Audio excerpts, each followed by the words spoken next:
السلام علیکم ملګرو دا ویډیو برته په سکرین ښکاري پجپیریان حضرات اکثر دا دعوه کوي چې موږ د قرآن والا یو خو الحمدلله علماء دیوبند دا دعوه کوي چې موږ د قرآن والا یو موږ د احادیث والا یو موږ د فقه والا یو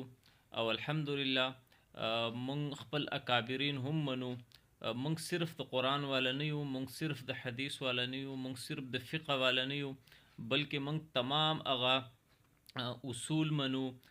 کوم چې الله او د الله رسول موږ ته ښودلي دي او په هغې باندې قرآن عظیم الشان دی اول نمبر کې بیا احادیث مبارکه دي او بیا اجماع ده او بیا قیاس شرعي دی موږ دا ټول منو موږ صرف د قرآن والا نه یو الحمدلله د یو ملګري ویډیو جوړه کړې ده دا ویډیو چې تاسو وګورئ نو تاسو ته به پته ولګي چې آیا دوی د قرآن والا دي که نه دوی په قرآن باندې پوهیږي که نه پوهېده خو لرې خبره ده چې دوی د قرآن تلاوت هم کولی شي که نه په دې سکرین به تاسو ته ښکاري یو دیوبندي عالم دی مولانا فضل الرحمن صاحب چې د جمعیت علماء اسلام مشر دی امیر دی او ورسره خوا کې د پنجپیریانو چې اشاعت توحیدی و سنت ځانته وایي د هغوی مشر دی مولانا شیخ طیب صاحب تاسو د مولانا شیخ طیب صاحب دا تلاوت قرآن واورئ او د هغې نه پس بیا د مولانا فضل الرحمن صاحب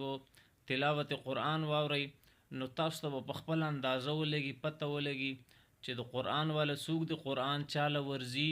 څوک پې پوهیږي نو د دې ملګري دا خبرې واورئ ویډیو خامخا لایک کړئ چینل در سره خامخا سبسکرایب کړئ او د علماء دیوبند لمن کلکه ونیسئ راځئ دا تلاوت ګورو بیا نورې خبرې کوو ومكروا ومكر الله والله خير الماكرين ومكروا مكرا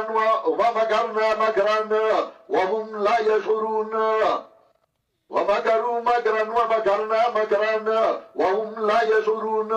أعوذ بالله من الشيطان الرجيم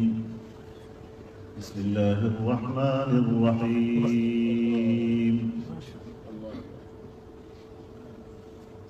إذا السماء انفطرت وإذا الكواكب انتثرت وإذا البحار فجرت وإذا القبور بعثرت